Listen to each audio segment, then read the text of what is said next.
On se retrouve pour une nouvelle vidéo. Aujourd'hui, c'est le jour de ma coloration. Donc, j'ai fait mon shampoing avant. Je vais utiliser la coloration végétale. Oui, c'est à base d'aînés de plantes ayurvédiques. Et c'est extra pour purifier et pour surtout amener en plus du volume aux cheveux. Vous avez vu, aujourd'hui, c'est quand même assez raplapla. Et en plus, j'ai les lunettes dessus, mais j'ai pas de volume. Et c'est un signe qu'il faut que je la refasse. J'ai un petit peu de racines, mais ça va être sympa parce que ça va amener de la lumière dans mes cheveux. Vous voyez ces petits reflets là, un peu plus clairs que j'ai, mais c'est le cheveu blanc qui est coloré. Donc du coup, ça permet de nuancer sa couleur tout en étant très naturel. Alors, une petite astuce par rapport à la coloration végétale. Moi, dans mon salon, j'utilise la marque Gaia, ok. C'est une poudre, comme vous pouvez le constater, et j'ai trouvé un truc qui est plutôt sympa. J'en avais un peu marre de me servir pour peser ma couleur. Donc du coup, j'ai pris hop, ceci, qu'on a souvent dans les produits décolorants. On peut les trouver aussi, ces petites spatules, on peut les trouver aussi dans tout ce qui est, vous savez, le lait pour les bébés. Ce qui est génial, c'est qu'en fait, c'est gradué. Et moi, je sais que ça fait 12 mg. Donc, je vais à peu près utiliser 5 cuillères qui va me faire du 60 mg que je vais multiplier avec l'eau, d'accord?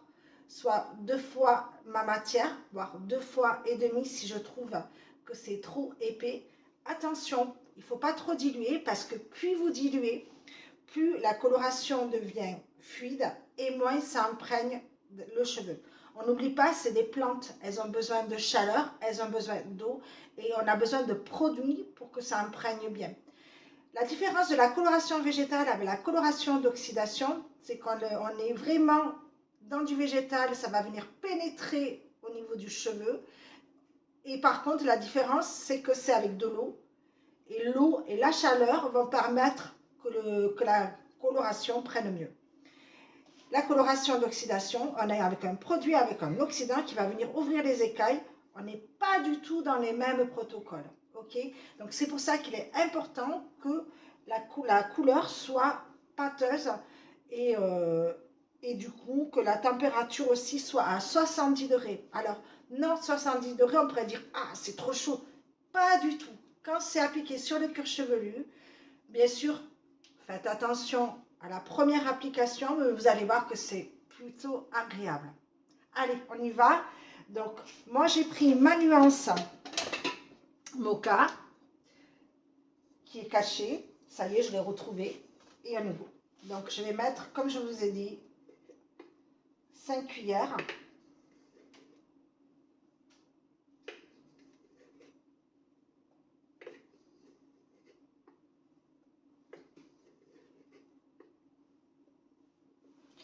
Donc, pour ceux qui ont le pèse-personne, mais vous vous en servez, donc vous l'allumez, ok? Vous faites attention au grammage. Et ensuite, je vais vérifier avec l'eau que j'aurai chauffé à 70 degrés, que ça fasse bien ce que j'ai choisi. Alors, le pinceau, ça aussi, c'est un élément important. Vous voyez, il y a une grande différence avec un pinceau qu'on utilise en coloration d'oxydation où tu as plein de poils et celui-ci qui est plutôt en plastique. Vous voyez, c'est plein dedans. Ça permet de bien répartir la coloration et du coup de ne pas étaler. Quand on prend la couleur, en fait, on la prend dans les mains et on applique de cette manière comme un peu une décoloration. D'accord? On n'est pas là en train d'étaler comme un produit en coloration d'oxydation. Donc, je vais mélanger ma couleur. Alors, je ne sais pas si vous voyez. Ouais, si, vous voyez. Vous voyez, ça te donne une pâte qui est bien pâteuse. Ok? Là, c'est un peu trop liquide. Donc, si je vois que j'ai mis un petit peu trop d'eau, mais je vais rajouter de la poudre pour que ça soit un peu plus compact. D'accord? Donc, faites attention à l'eau que vous mettez.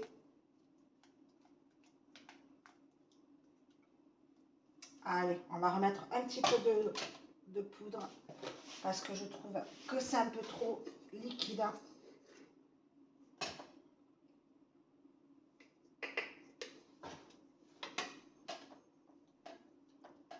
Et ce que je vais utiliser aussi, alors je l'adore, c'est la nuance or de couleur Gaïa.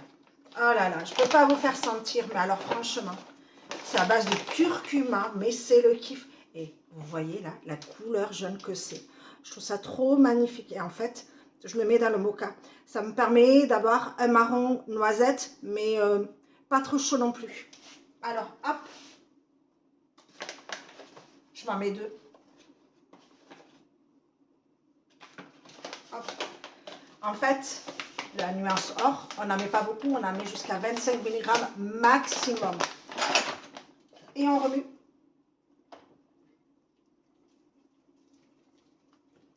Voilà, c'est plutôt pas mal mon mélange. Et regardez les couleurs que c'est beau. Pour celles qui aiment les couleurs chaudes, le rouge, l'orange, c'est chaud. À peine un peu d'eau parce que vous voyez, là c'est un peu trop pâteux, on dirait de la terre. À peine, hein, j'en mets, vraiment.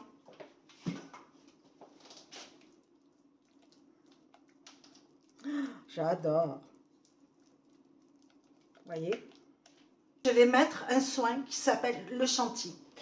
Le chantilly, c'est un soin qu'on mélange dans la coloration végétale. Le but, c'est que c'est un soin qui va nourrir en profondeur et surtout fortifier le cheveu. Il est top ce soin. Et c'est vrai que ça fait quelques fois que je l'applique à mes clientes et j'ai vraiment une autre densité, une autre texture.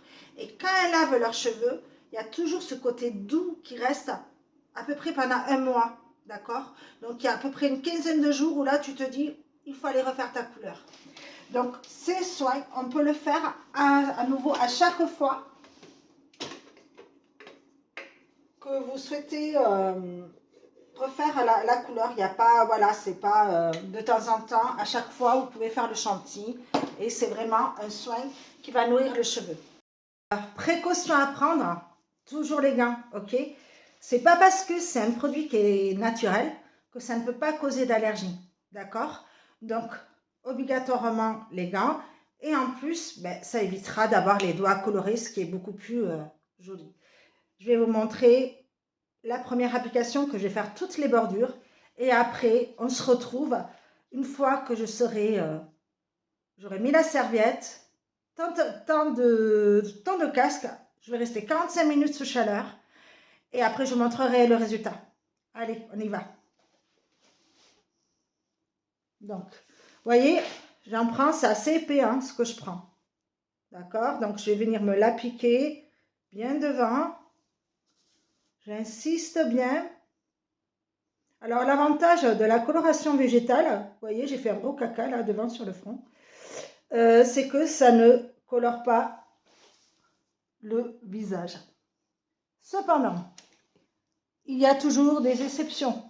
Donc, ce que vous pouvez mettre, c'est l'huile instant présent autour du visage pour permettre de ne pas avoir de marque sur la peau. Moi, en général, même si j'ai un signe, ça peut exceptionnellement m'arriver. Ce que je fais, c'est que je reprends de l'huile sur une serviette et je repasse dessus. Allez, je continue. Donc, tu vois, l'effet compact, ok.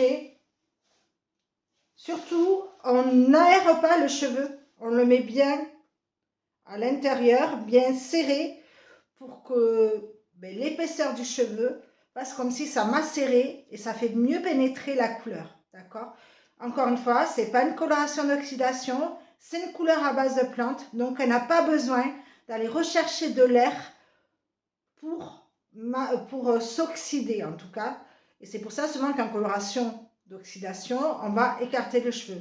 Là, l'air va nous permettre de, bien sûr que la couleur prenne, mais le résultat, vous savez, le végétal, en fait, c'est la technique, c'est d'avoir le résultat surtout au bout de 48 heures.